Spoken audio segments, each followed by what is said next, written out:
Hello everyone, welcome to the Street Crime UK YouTube channel. Thank you for joining us.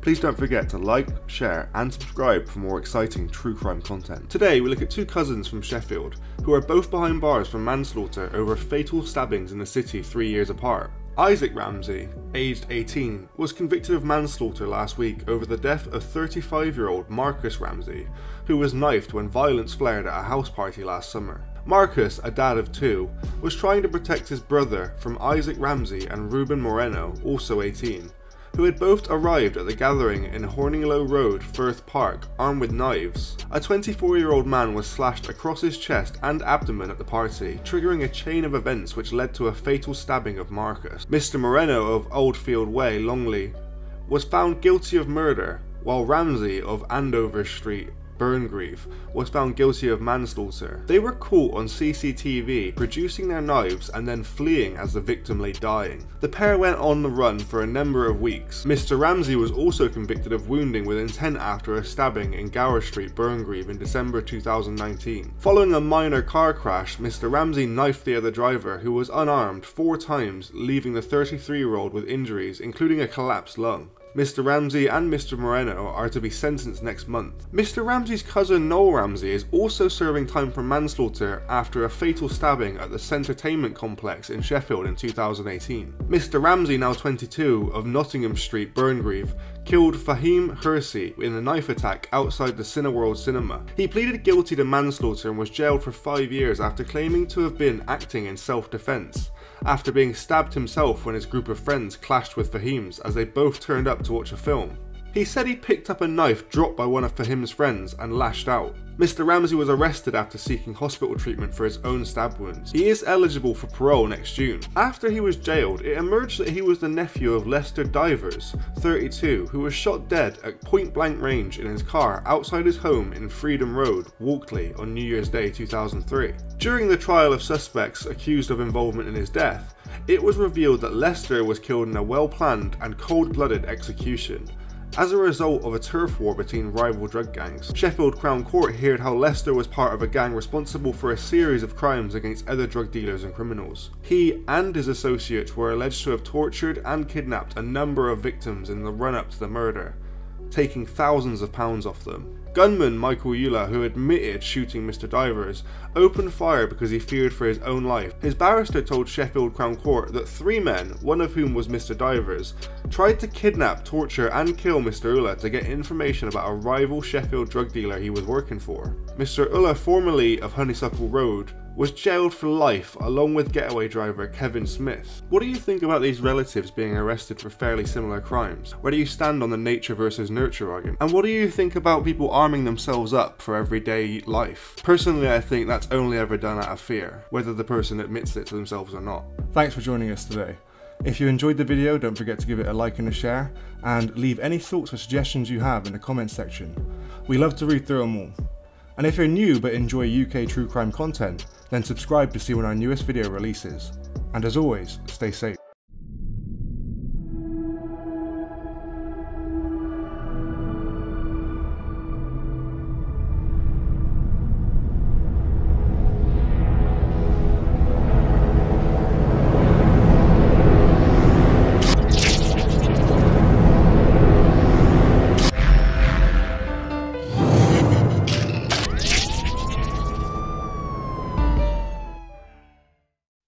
Hello and welcome to the Street Crime UK YouTube channel. Please don't forget to like, share, comment and subscribe. Today we take a closer look into one of the most dangerous gang wars to take place in Scotland. The Daniels and Lyons feud. The original source of the animosity between the two crime families dates back to 2001, when a large stash of Daniels cocaine was stolen from a house in the Milton housing scheme and sold on to the Lyons.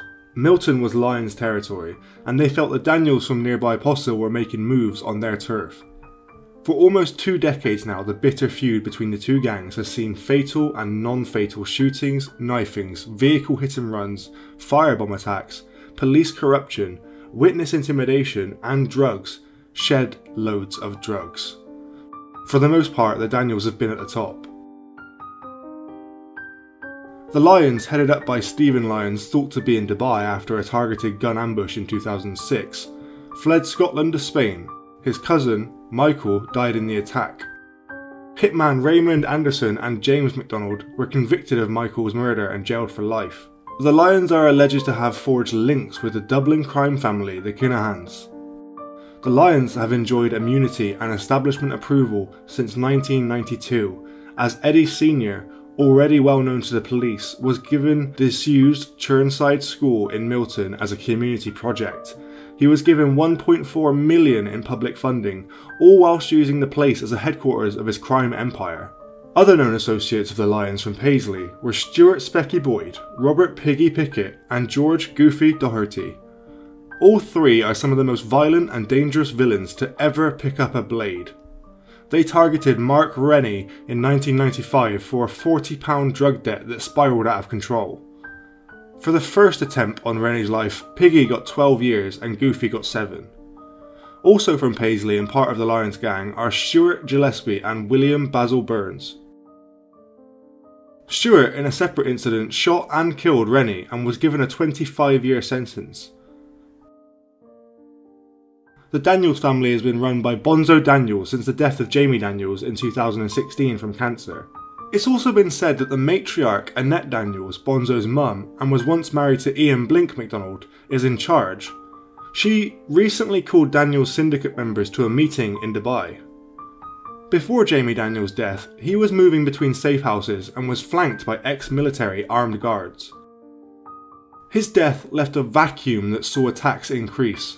Known associates of the Daniels are Edinburgh Kingpin, Mark Richardson, and Barry and James Gillespie from Rutherglen. Tensions boiled over in 2003 when Eddie Lyons Sr., 8-year-old son Gary's, who died from leukemia, had his headstone vandalised. Kevin the Gerbil Carroll was blamed, and in November that year he was left fighting for his life after being shot. Attacking a family member made it personal for the Daniels. Kevin Carroll was the long-term partner of Jamie Daniels' daughter, Kelly Green, and best friends with his sons Robert and Francis Fraggle since school. In early December came the most bloody attack by the Daniels at the Apple Row MOT Centre, owned by Eddie Sr.'s brother David. 2 masked gunmen walked into the garage and shot Eddie Sr.'s son Stephen, David's son Michael, and their best friend Robert Piggy Pickett. 10 days after the shooting, David Lyons received a ransom note which said, "The boys owe me $25,000 and I want what is owed to me. They all know what it's about and the money doesn't matter to me as it's got to be paid by the piper. I don't want the police, the boys, not even your wife knowing about it. If you keep them out of this, all your lives can go back to normal, as we are all losing money through this. If you have any tricks for my pickup man, then all deals are off. Remember to keep your mouth shut. No cameras, no surveillance, as the pickup man doesn't know anything, so he's no use to you. Drop off 4 PM Saturday. I'll draw you a map, X will mark the spot."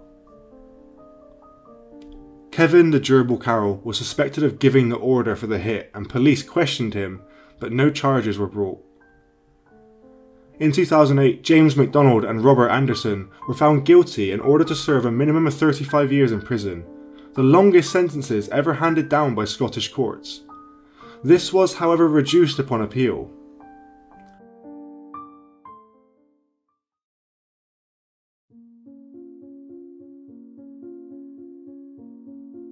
As Mr. Carroll grew up, he became a top lieutenant in the Daniels gang and ran a group of men who staged alien abductions on rival dealers, mainly dealers who worked for the Lions.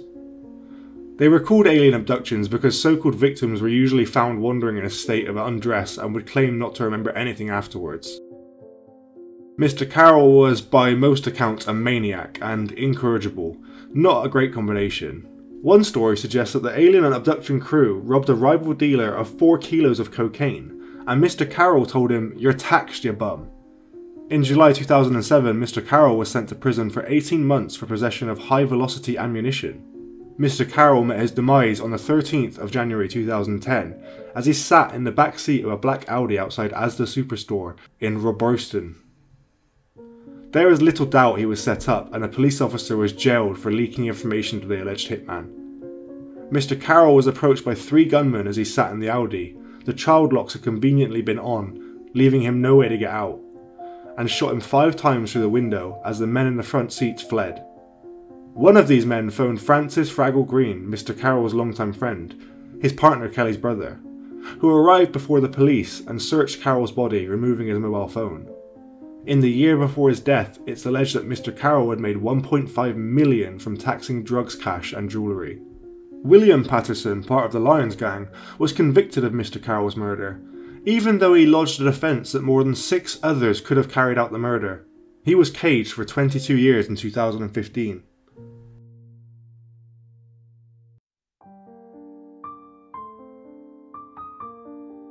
The Hanlon twins, James and Brian, who were good friends with gangland enforcer Kevin the Gerbil Carroll, both were attacked in separate attacks.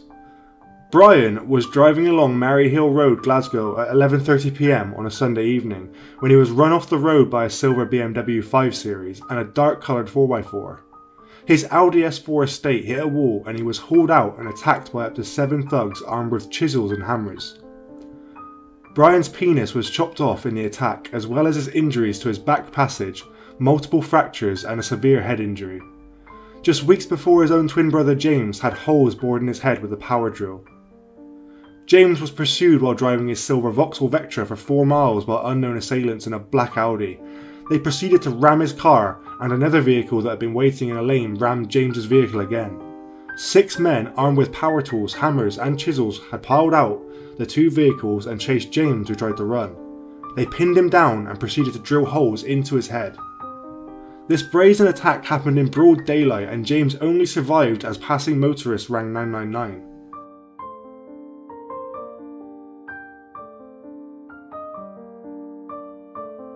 September 2015.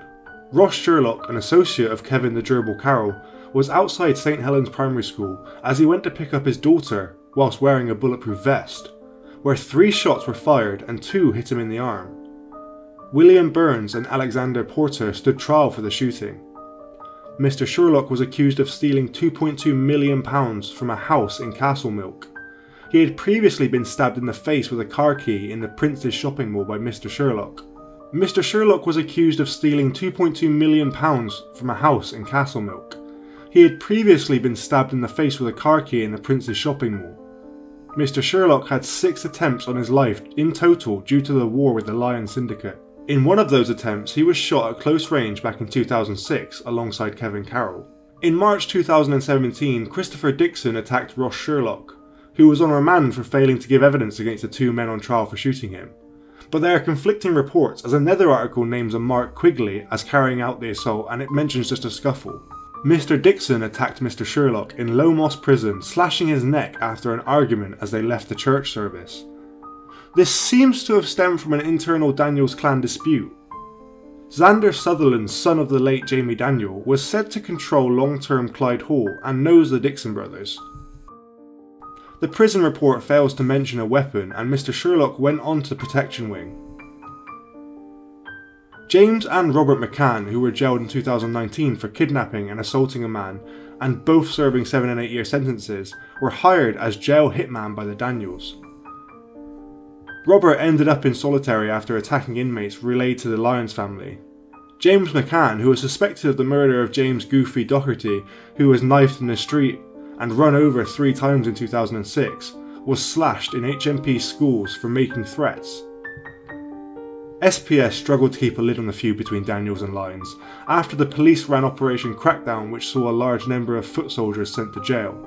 EncroChat from 2020 has 40 members from both clans being told that there is a threat to their life after experts decoded texts.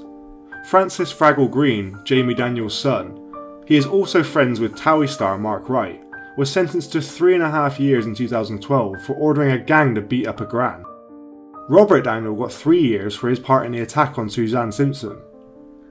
In 2015, Stephen Bonzo Daniels was carjacked in his cab, and in 2017 he was tailed in his car at 100 miles an hour before being caught up and carved up by bladed thugs. Stephen's mum, Annette Daniels, crime queen, ran an organised shoplifting ring and was jailed in March 2020 for her part at an Aberdeen Sheriff's Court. Author and journalist Russell Findlay, who wrote the book Lion/Daniels Feud, was attacked on his doorstep a few Christmases ago and had acid thrown in his face. He managed to overpower the man and, luckily, had no lasting damage done. William Basil Burns was charged for this incident. In February 2021, 6 men linked to the Lions were found guilty of conspiracy to murder and sentenced to 104 years in total.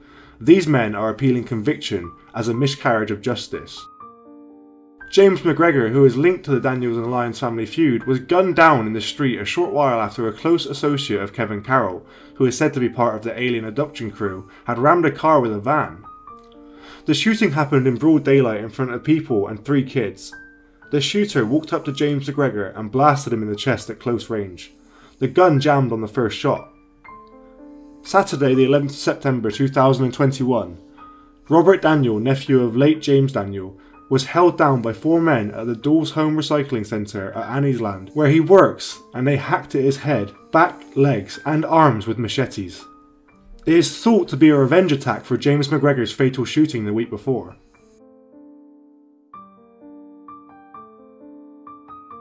What are your thoughts on the Lyons and Daniels feud?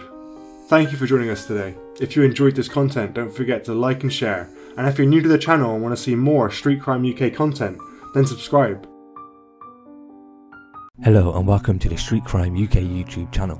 Please don't forget to like, share and subscribe. Today we look at 4 men who have been jailed for their part in a brutal gang attack which left a man with life-changing injuries after being hit with an axe in Rochdale. The man who delivered the blows with the axe, Mohammed Sajid, 23, was sentenced to 18 years in prison. He was found guilty of attempted murder following a 4-week trial at Manchester Minshall Street Crown Court. 2 workmen were travelling on Church Road in Rochdale when they came across Mr. Rahman, 27, launching a furious tirade at a woman sat in a stationary Citroen. After realising that the 2 men were watching, Mr. Rahman approached their car and began hurling abuse at them too, before leaning over to touch the vehicle, prompting one of them to get out and push him away. At this point, Mr. Rahman started making threats and pulled out his phone, claiming that the man would regret it, as this was his area and he should just wait and see. After becoming increasingly concerned by the threats, the men drove away. A short time later, the men were packing up their tools at a nearby worksite, along with 2 other colleagues, when their car was blocked in by a Vauxhall. Mr. Rahman emerged from the car and began walking towards the 4 men, shouting, "You are going to get it." 2 other vehicles then pulled up and a large group of men, armed with an axe, machete and a claw hammer, emerged and made a beeline for the intended targets. As they closed in on the workmen, Mr. Rahman punched the man he had been involved in the original confrontation with, cueing the start of the attack. He swung the axe, striking the victim in the ribs, instantly breaking them and puncturing one of his lungs. He then lifted the weapon high into the air and brought it down in the direction of the victim's head, but the victim put up his arms to protect himself. Unfortunately, the axe came down with such force that it almost chopped his hand off, leaving him with life-changing injuries. After witnessing the disgusting attack on his colleague and fearing for their safety, one of the workmen started the motor of a chainsaw in an attempt to scare the attackers off. This plan worked and the offenders fled the scene. Mohammed Sajid, 23, of Rochdale, was sentenced to 18 years in prison after being found guilty of conspiracy to commit violent disorder and Section 18 wounding with intent to commit. Arslan Ali, 23, of Rochdale, was sentenced to 4 years in prison. Zilor Rahman, 30, of Rochdale, was sentenced to 3 years in prison after being found guilty of conspiracy to commit a violent disorder. Habiba Rahman, 27, of Rochdale, was sentenced to 4.5 years in prison after being found guilty of conspiracy to commit a violent disorder, Section 47 assault, and occasioning actual bodily harm. Speaking after the sentencing, Superintendent Richard Hunt of GMP's Rochdale District said, "There are not many fitting words to describe this attack, but 2 that spring to mind are disgusting and brutal." The incident itself is unbelievable, but the fact that it stemmed from such a minor confrontation is staggering. Mohammed Sajid's decision to bring and use the axe left a 19-year-old man with life-changing injuries that required multiple surgeries and has affected his ability to work. The sentences secured are as a result of the meticulous investigation work of our officers. Their dedication to bringing criminals like this in front of a judge to answer for their crimes means Rochdale is a safer place, and we cannot forget that without the support from our communities, this simply would not be possible. The men involved in this brutal attack fully deserve the sentences imposed on them, and I hope it will bring the victim, witnesses, and the family in this case some closure to this terrible chapter of their lives. For them, having to not only relive what happened, but have it played out in court for everyone else to see has been far from easy. So what are your thoughts about this absolute brutal gang attack, which left a young man with life-changing injuries after being struck multiple times with an axe? Please share your thoughts in the comments below. Thanks for joining us, and until next time, stay safe.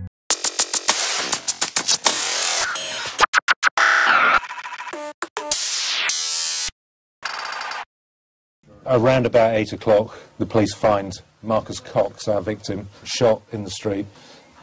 He's got multiple bullet wounds, 4 I'm now led to believe. Now, he's either slipped or he may have been winged with a non-fatal injury. He's gone to the ground, and then the gunman has walked up to him and put at least 3 further shots into him. We can't have people on the streets of Tottenham, Harsden, Hackney, Lambeth, wherever it is, running around with guns, shooting at people, believing that they run the streets, because at the end of the day they don't. And you know, they might be in a gang, but there's 30,000 in my gang, and we run the streets, not them, in the bottom line. So people want to run around with guns, shooting at people, then we're going to come after them, and when we do, we're not going to give up. In March 2004, a fatal shooting took place on a busy shopping street in Tottenham, North London. 25-year-old Marcus Cox, a known local gang member, was chased and shot multiple times in broad daylight by 22-year-old Cyril Martin. Mr. Martin made no attempt to deny his actions. In testimony, he claimed that Mr. Cox had previously kidnapped him, robbed him at gunpoint, and demanded £20,000 ransom, whilst threatening to kill him if he didn't comply. Mr. Martin said he brought a gun and body armour because he felt terrified and wanted to protect himself from Mr. Cox. When he encountered Mr. Cox on the street that day, Mr. Martin stated he panicked and his survival instincts took over.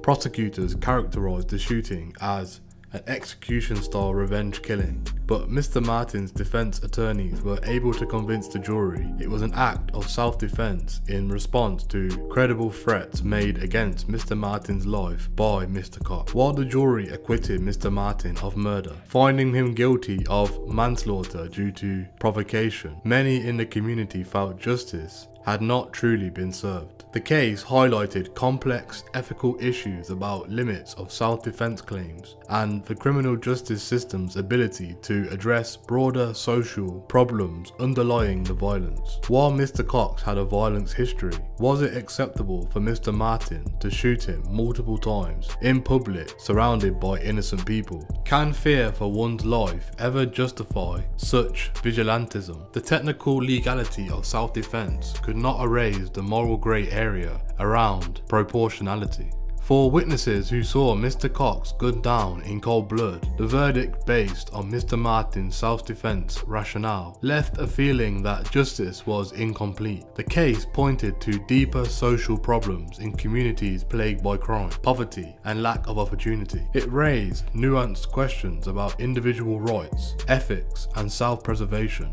and the criminal justice system's limitations in addressing root causes. Ultimately, there were no perfect answers for this tragic situation involving the loss of life, self-defense claims, and broader social factors. The ethical issues resist easy conclusions, but highlight the need to thoughtfully examine our laws and social responsibilities around crime and justice. It provokes reflection on how we can build safer and more just communities through systematic solutions.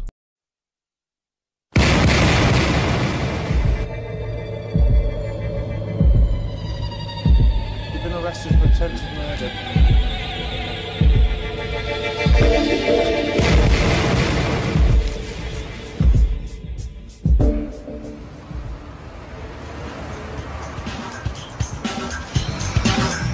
In Tottenham, North London on a Friday night, Marcus Cox drove up to a takeaway. He saw a man he knew inside and motioned that he was going to kill him. Both men were carrying guns. The man left the takeaway, drew his gun and chased Marcus Cox's car. Caught in traffic, Cox abandoned his vehicle and ran up the high road, dodging bullets as the man chased and fired at him. Eventually, Marcus Cox tripped and fell. On Tottenham High Road, someone's just been shot. Will you please come quick? On Tottenham High Road? He hasn't been. Gunshots. 5. The guy in the white hood fell. He slipped. Yeah. And then the guy just shot him in the back. Witnesses say the gunman stood over Marcus Cox and shot him at point-blank range. Then he disappeared along Northumberland Park. Marcus Cox died on the pavement, lying on his own unused gun. The police need to trace 2 people, the gunman and his possible accomplice, a man who was seen taking the keys from Cox's abandoned car. Marcus Cox was 25. He was a prominent member of a local gang, the Tottenham Man-Dem crew. His long criminal record started with burglary when he was just 11. As he was shot by another black man, his murder is dealt with by Trident, an elite squad created in response to the black community's concern about such shootings. Around about 8 o'clock, the police find Marcus Cox, our victim, shot in the street. He's got multiple bullet wounds, 4 I'm now led to believe. Now, he's either slipped or it may have been winged with a non-fatal injury. He's gone to the ground, and then the gunman has walked up to him and put at least 3 further shots into him. He had an entry wound to the right-hand side, just under his cheek here, just under his right ear.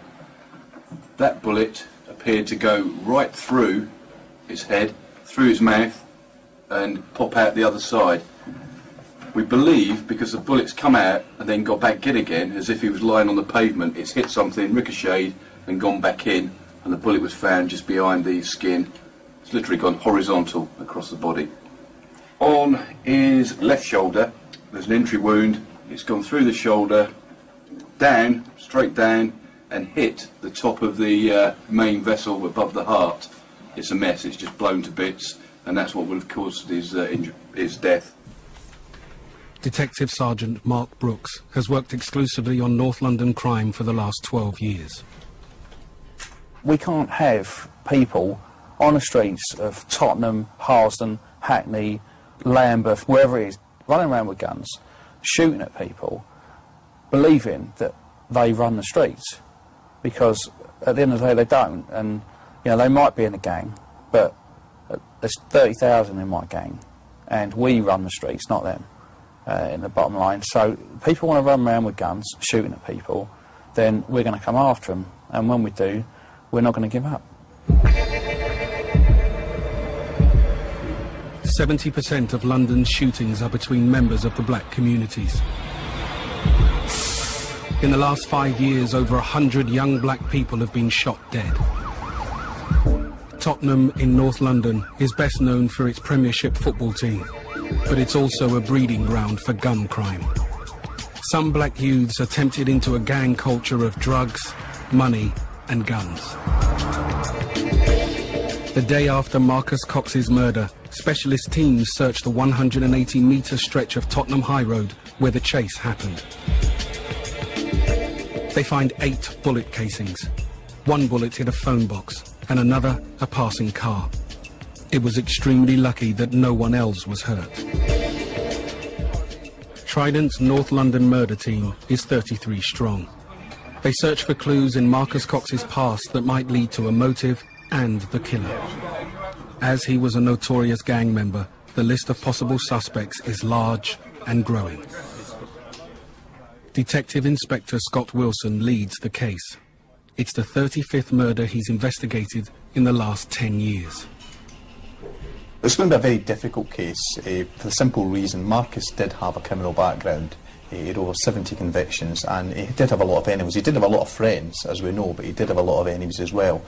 He is a typical Trident victim in as much as he's part of a gang, the Tottenham Man-Dem crew, which associate with firearms and drugs, and he's quite high profile within that gang structure. So he's not a junior member who's running drugs in the street. He is quite a high profile member of that gang. Detective Constable Paul Weekly is also on the team. He's a born and bred Londoner who joined the police 12 years ago. Marcus Cox is well known around the area. He had a liking for violence and into the sort of gang culture around Tottenham, North London. He was quite menacing, to say the least, and the life he'd led certainly wasn't conducive to living a long life. Still saying you play with fire, you get burnt. But he was his mother's son, and you know, everyone deserves the protection of the law. And therefore, needs to be investigated and will be investigated irrespective of people's history. Over 60 people saw the shooting, but none can name the gunman or his possible accomplice.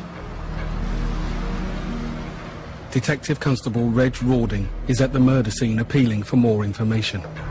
A lifelong Spurs fan, he knows the area well. Were you in this area this time last week? No, we were in Whitehall. Were you? Best place? Yeah. Have you heard anything about it? Or? No, not really. No. So you going for a drink now? Yeah. Oh, have one for me, will you? I will. Safe journey, that's right.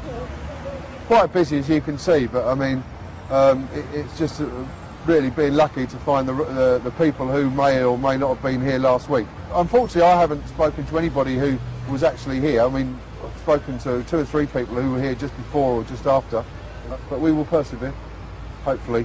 Keep our fingers crossed. It's not raining anyway, that's the main thing. Hello, darling, sorry to trouble you. Yes? Were you here this time last week? Yeah, I was in the church. Safest place in the church. Oh, yeah. You think so? I mean, is that where you're going now? Yeah. All right, say a prayer for me then. Nice one.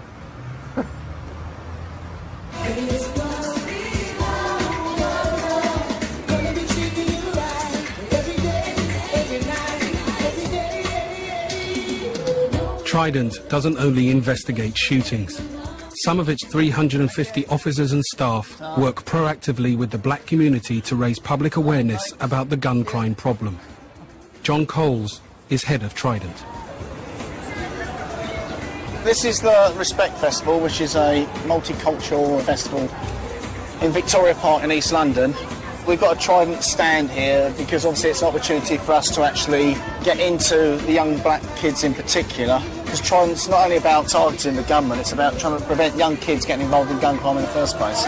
So we take opportunities to try and, you know, get some face-to-face contact with the kids, because we want them to view us as a friendly face, as well as, if they're a gunman, you know, the fearful face of us. It's just about spreading the word and trying to get people to understand what we're all about. Have you heard of Trident? What's that? Trying to stop young black boys shooting each other. What do you think about these people shooting each other? That's bad. It is bad, isn't it? So we can't be complacent, and in particular at the moment we're trying to get into the 5, 6, 7-year-old kids, so we divert them away from any likelihood of getting into gun crime in the future. We'll take some of our leaflets, give them to your friends, and give you a bag to put them in. Where do you live? Oh, do you? You come a long way then, across London. Cheers. All right, see ya. Bye.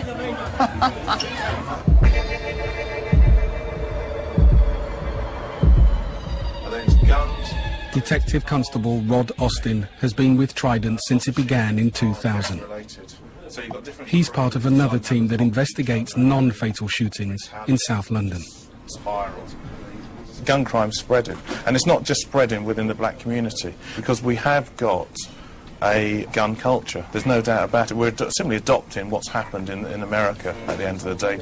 People, rather than sort out their problems by arguing or fighting with fists, you know, it's gone one step further, where they want to start looking at where they want to take revenge with guns. And you get black on black shootings where peanuts are paid. I mean, favours are done.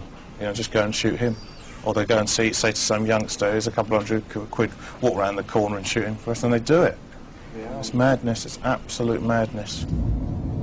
It's 11 AM and Rod Austin's been called to a shooting. It's rare. Most shootings happen after dark. Trident has just received a phone call from... which station is it? Streatham. From Streatham. police station to say that there's been a discharge of a firearm. We've got 2 black males. They have an altercation. One pulls out a gun and apparently shoots the other.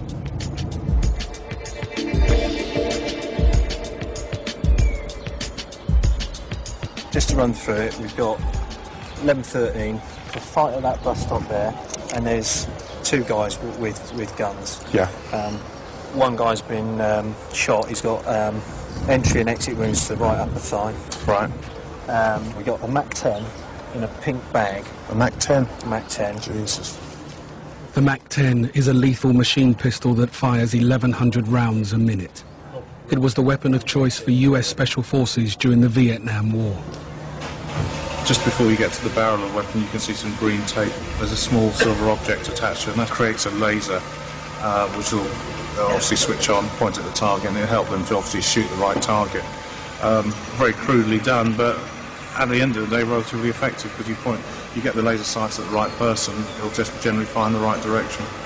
Very lethal weapon. A second gun was found at the scene, a 9mm pistol. In the past 4 years, Trident has seized over 650 guns in London. The days where you had the old-fashioned armed robber with the sawn-off shotgun, they tend to have disappeared. They would just pull out the gun for that particular crime, shove it down their trousers or inside their raincoat, go in, do the armed robbery and walk out again. Our people are carrying the guns all the time. They're with them 24 hours a day, so it has to be concealed so that we and the public don't realise they're carrying a gun. Most of the people we deal with use every single type of gun you can imagine, from machine pistols to 38s to 45s to replicas to converted weapons. Everything under the sun. One of the biggest challenges we face at the moment is where the guns are coming from. There's no doubt that some of them have been around for many years, but what we've seen of late are more and more guns that we can't really trace, and there's some suggestions that many are coming from the former Soviet Union, former Yugoslavia, and even current conflicts such as Iraq. But I don't think nationally we've really got a full picture on where some of these guns are now coming from.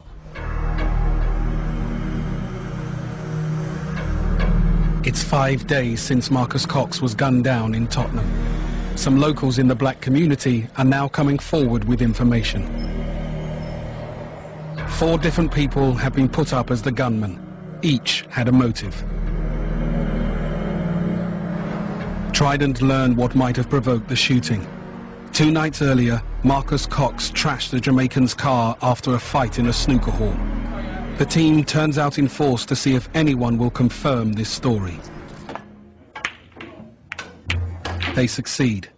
One man who saw the fight gives a statement to Reg Rawding. He was in a side room with friends playing cards, where all of a sudden the noise level within the snooker club went up as a result of an argument that was ensuing between the victim and another person.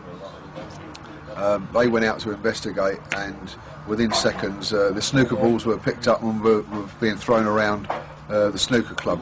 About 45 minutes later, the friend that he was playing cards with, Blacker, had his car smashed up outside the snooker club. Marcus Cox and 4 friends vandalised Blacker's £20,000 BMW parked outside McDonald's. Among London's gangs, this is more than enough to provoke a shooting. The hunt is on for Blacker. Mark Brooks and Paul Wheatley prepare to look for him and his damaged car. There are 5 Trident teams involved in the search. So, don't want to take any risks, we're just kitting up, just in case he is armed and wants to fight. We're going to go and try and make some luck for ourselves. We've got a couple of addresses, so we're going to go and have a look and see if we can find a BMW now. Eyes down for a gold There's, eyes down for a gold BMW coupe. There's a bulk buy to the winner. On a Y reg. Now, we have a home address for Blacker, and maybe this vehicle may be somewhere parked in the vicinity.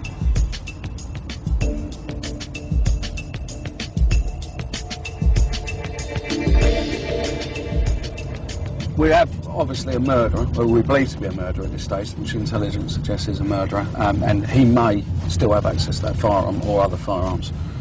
If we locate his vehicle, we need to contain it. So safety in mind first. We'll just contain it and then get the gun ships down.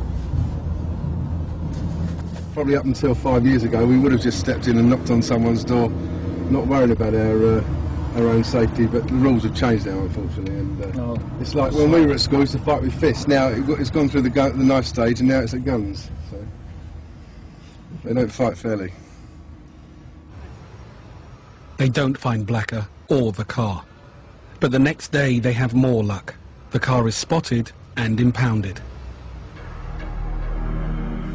Marcus Cox and his friends had caused thousands of pounds of damage. Police across Britain are alerted that Blacker is wanted for murder. While he had enemies, Marcus Cox was also well known and popular. Over 500 people attended his funeral. He was the eldest child in a large family who regularly visit his grave. His mother knew of his criminal activity, but says it makes losing him no easier. We're here today to celebrate his, not his death, but his life, and to show how much we love him and miss him. Marcus's brother's dad is here today, out of love. It's not the first time we've been back. There's always someone coming here, always, yeah. Marcus Cox never met his daughter. She was born after he died. I would never wish this on my worst enemy, you know? Gosh, I would not wish this on anyone to lose their child, especially their first child. But this is not supposed to happen, you know? You're supposed to be burying your child, should you really? They're supposed to outlive us, not we outlive them, you know?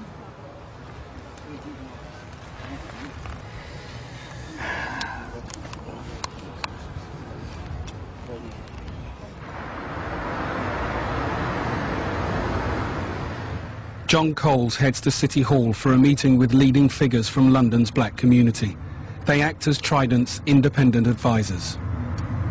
We're off to the IAG, which is the Trident Independent Advisory Group, which is a meeting held monthly with representatives of the various black communities from across London. And we have a very in-depth discussion about issues, but very forthright and very honest. And they say to us what they think. You know, if they think we're getting it wrong, they tell us. But at the same time, they do listen to what we tell them. And I think as time has moved on, they've actually become great supporters of what we've tried to do in tackling gun crime in London. Sorry, 9.2. We are hurting from this, and these people are not part of our community. They're dealing in death, and we are the ones that are hurting at the end of the day. What I am concerned about is the fact that the more professional, more ruthless, more hardened offender within Trident's remit is gradually being reduced. And what we're seeing is the emergence of the kids carrying the guns, who are not going out necessarily to kill, but they're going out carrying the guns to discharge them in these disrespect issues, these silly fallings out. And the shootings that are taking place over very, pretty pathetic, ridiculous arguments. We are not going to crack this issue unless we all understand there is only so much 24-odd people can do. The issue is about bending the mainstream. It's about getting local authorities, education, youth service to do their thing so we don't have to bloody well exist. The following day, John Coles is back at City Hall. This time, he's speaking to a tougher audience. Has got to say, and then Trident's advisors are holding an anti-gun conference for teenagers who may be tempted by drugs, money and guns. Afternoon, boys and girls, ladies and gentlemen. I'll just bring this a bit closer so you can actually hear me. I warn you now that some of the things I'm going to show you are quite disturbing. But guns are not fun, they're not cool, they actually really do hurt people, they really do kill people. It's not like you see in the movies, we're talking about real life here. So hopefully as we go through this, you will get to understand the message I'm trying to get over to you. Okay. Here you've got two guys who think it's cool to play with guns. Do you think it's cool? No. You say that we carry guns here for protection. So if we carry guns for protection and that's wrong, how come you lot carry guns and that's for protection? Well, after in the graveyard dead, yeah? What's the police going to do? a joke, because actually we want you to have a life, not die at 25 and 24. And I'm waiting for this group here who don't want to be called kids but are behaving like it. Disrespect. We're all black. We come from a black culture where you respect your elders, and I haven't seen much of it today. Shameful. The police are here to try and help you to help yourselves. You have any possibility to become who and what you want to be, but you have to stay alive to be able to do it. Do you understand me? Do you understand me?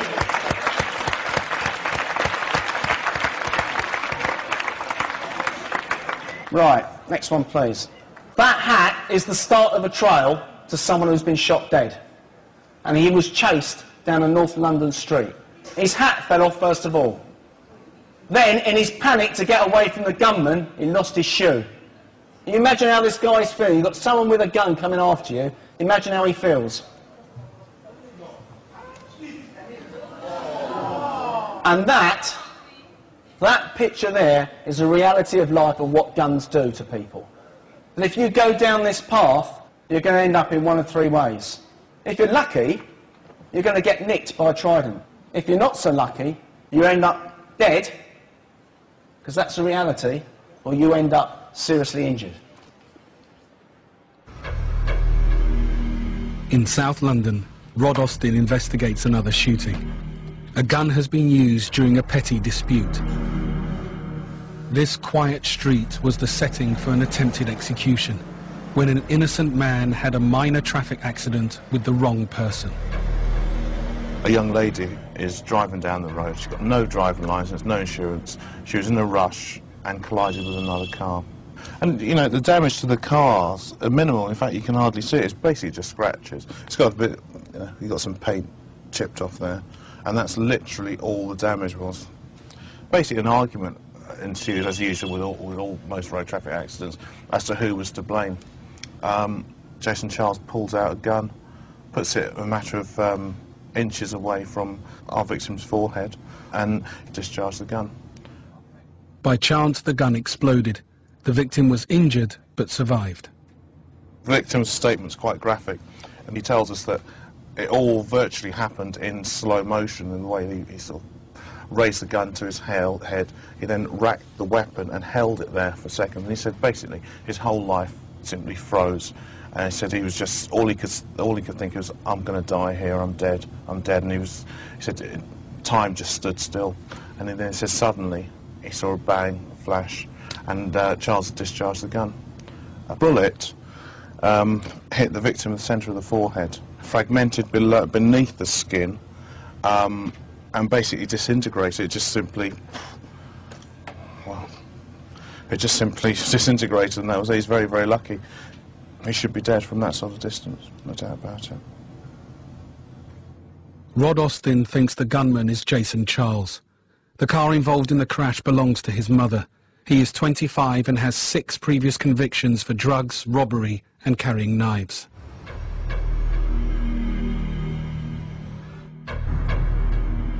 For 6 weeks since the incident, Jason Charles seems to have been lying low. Rod Austin and his team have failed to find him, but now he has been spotted.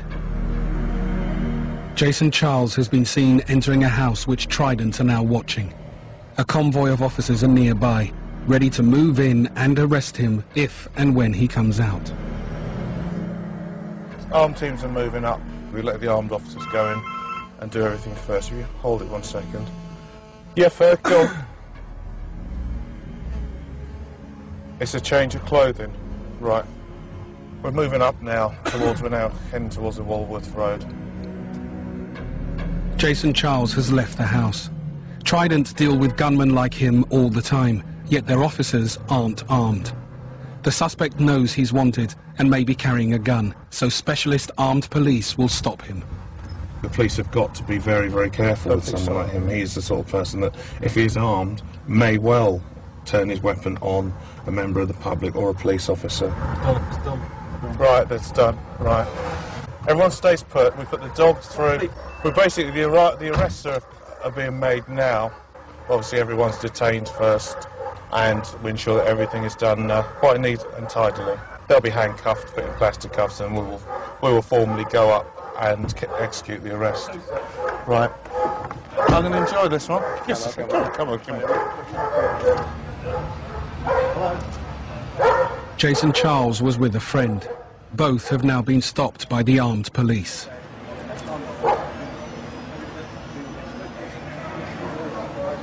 Right, Jason, listen to me. It's 20 to 12, yeah? You've been arrested for attempted murder, all right? That occurred on the 3rd of March of this year. You don't have to say anything, but it may harm your defence if you do not mention, when questioned, something which you later find in court. If you do say will be given in evidence. Do you understand that?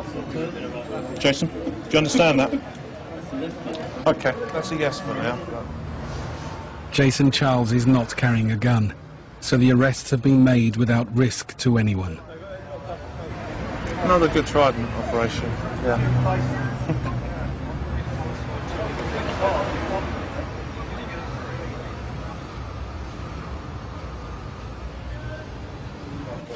So a bit of spare change. Jason Charles was conditionally released from his last prison sentence 7 months before the shooting. He doesn't have a job, but has £430 in cash. He has a previous conviction for drugs. Police think he may be dealing.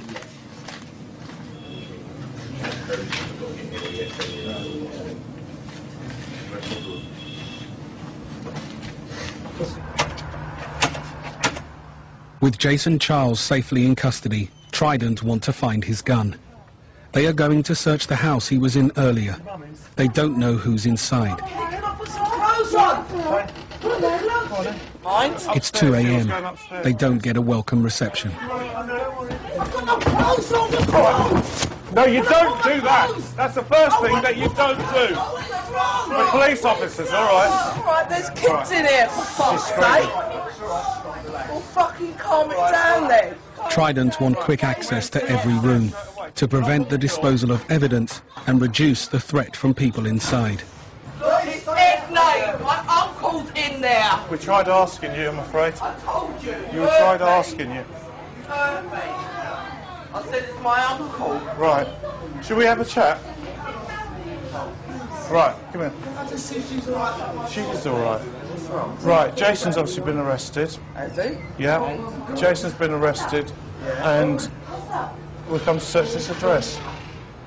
Officers go into an upstairs bedroom. A teenage boy grabs a knife from the side of his bed. A big old knife next to his bed. Do you want this thing in the house with these young kids around? Right, good, we'll take that then. It's always a problem when you go into these homes to search them, when you Get out of it. Charming. It's always a problem when you go and you never know what weapon you're going to find. You find knives, samurai swords. You can find anything in people's houses. All you can do is, it's a 15-year-old youth with a knife. All you can do is turn and put it down, which is obviously what he did, and that's the end of the matter, really. The only disappointing thing, we haven't recovered the firearm. We've now got to obviously prove it in other ways. That's it. Until tomorrow morning. I'll wander off into the distance. Right. The day after his arrest, Jason Charles takes part in an ID parade. The man he shot picks him out. That's enough to charge him. Right, the first charge is of attempted murder. Second charge against you, that is being a prohibited person in possession of a firearm. Cox had kidnapped a man a couple of months previously, and shortly after the kidnap, he saw Cyrus with what he describes as a Beretta pistol down his waistband, basically making idle threats that he was going to get even with the guys that had kidnapped him. The name Cyrus has been about for the last 3-4 weeks, but so a number of names have come up from different selling sources. Over the last week, the Cyrus has progressed, and we're quite confident the name isn't Cyrus now, and it says that it's Siren, it's Siren Martin. Siren Martin was kidnapped on 17th of January and beaten by Marcus Cox. The whole reason for the kidnap is Siren Martin is quite a large time supplier of skunkweed, and it is widely known that he has got money, and therefore the motive for the kidnap was to rob him. Furthermore, we had intelligence to suggest that Siren Martin had left the country. A flight ticket was booked on the 6th of March, the day after the murder, and on the 7th of March he left London Heathrow to Kingston, Jamaica.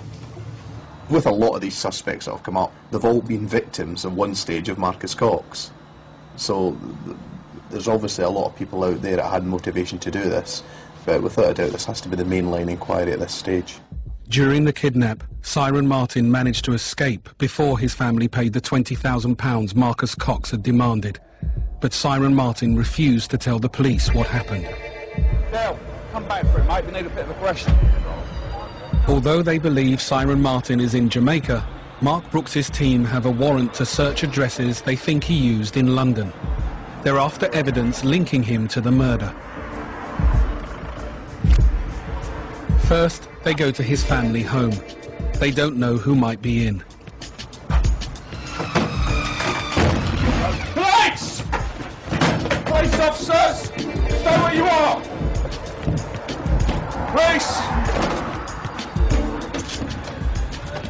Clear. Clear.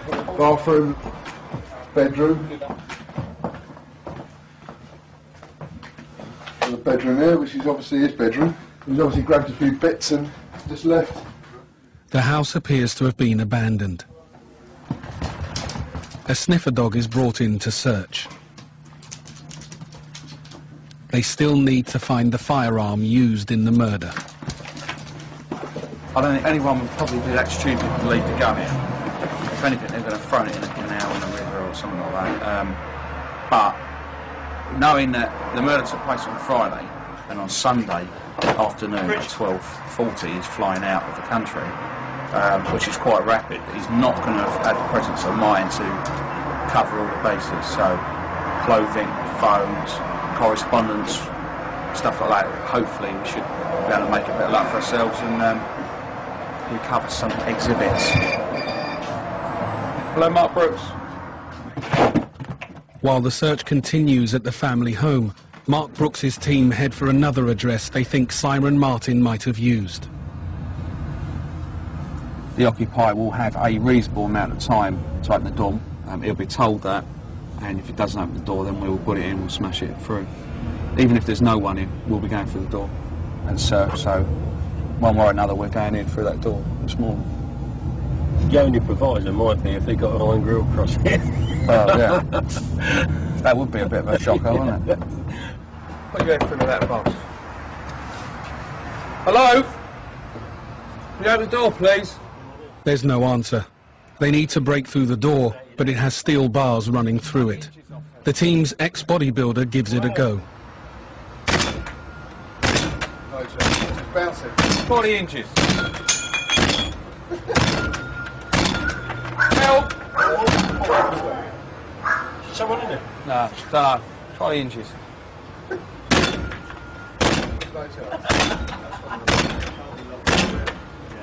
Alright, the building to fall down before the door does. It's not going to go in. Try the inches, Paul. Try the inches, top and bottom. Try the bottom one first. Bit higher. Open the door! It's the police officers. I bust the door. Oh, you're going to have to open it with that now. Stand back.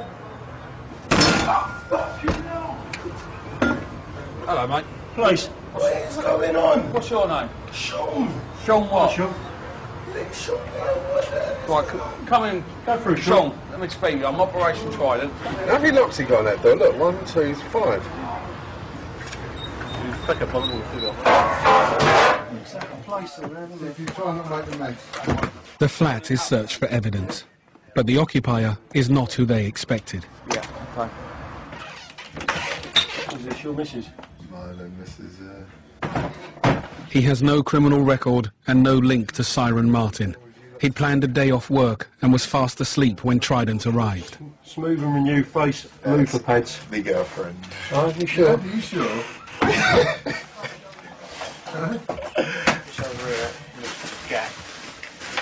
They've come with jokes, they've come with wolf dogs, so I might as well have a joke with them. I try to help them as much as I can, but what they're actually talking about, what they're looking for, I do not know what.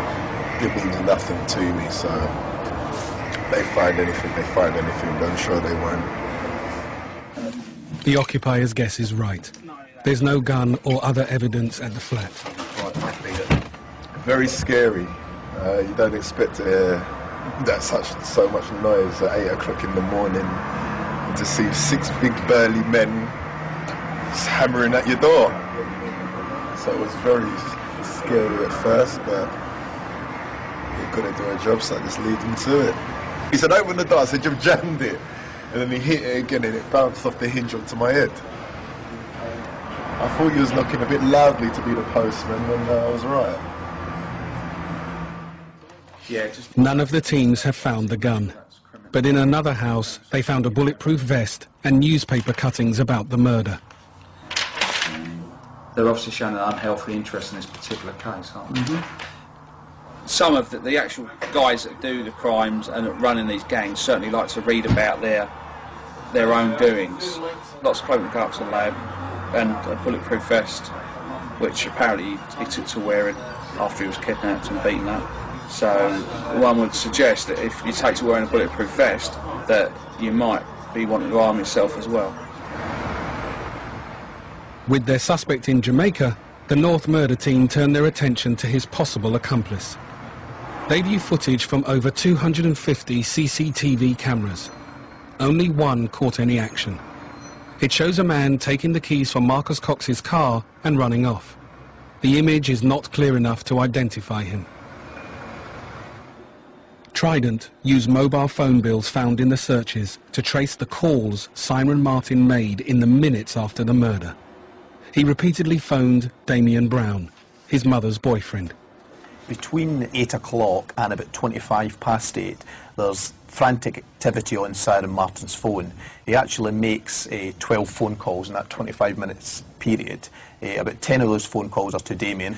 This would indicate there's obviously something's went wrong between 8 o'clock and 8:30, and he's making these frantic calls to try and get in contact. And the same can be seen when we then look at Damien's call data, the calls coming back that Damien's making calls back to Siren. So they're obviously trying to get in contact with each other on the evening of the murder, straight after the murder. 32-year-old Damien Brown has come in voluntarily to be interviewed about the murder. He has a criminal record in America. It's the first time he's come to the attention of police in the UK. There was at least 2 men involved in his murder. One of those chased the victim up the road and shot him, and the other one was last seen removing the car keys from the victim's vehicle before running off in the same direction. We believe we've identified a suspect. This gentleman was the boyfriend of that suspect's mother, and we've spoken to this gentleman. He's given an account of where he was and what he was doing on that Friday night. We have reason to believe that he wasn't where he says he was, and that he was in Tottenham High Road. Therefore, he's been arrested this morning for suspicion of being concerned in the murder of Marcus Cox. Damien Brown says at the time of the murder he was at home with Siren Martin. But the mobile phone evidence shows they were frantically calling each other. Before Trident can charge Damien Brown with any offence, they need to arrest Siren Martin, the suspected gunman. Number 5. If he's jointly charged with Siren Martin, and Siren Martin did the crime, and he's standing there facing a life sentence, then that might be the incentive he needs to talk and to say, well, it wasn't me, it was Siren Martin. I'm sure he's aware of what sort of trouble he's in.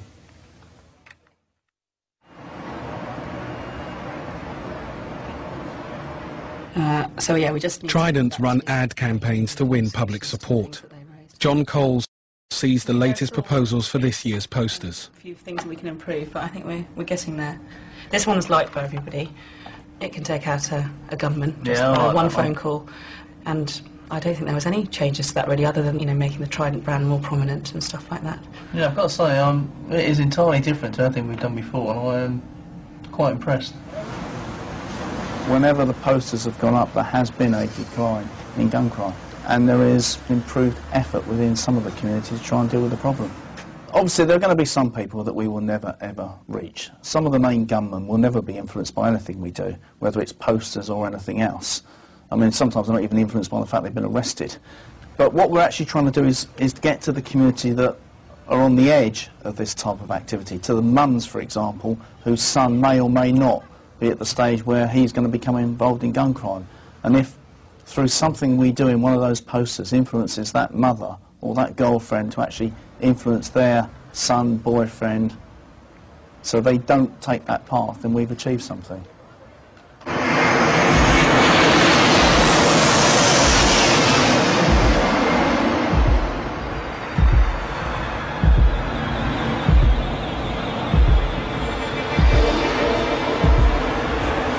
It's 6 months since Marcus Cox's murder.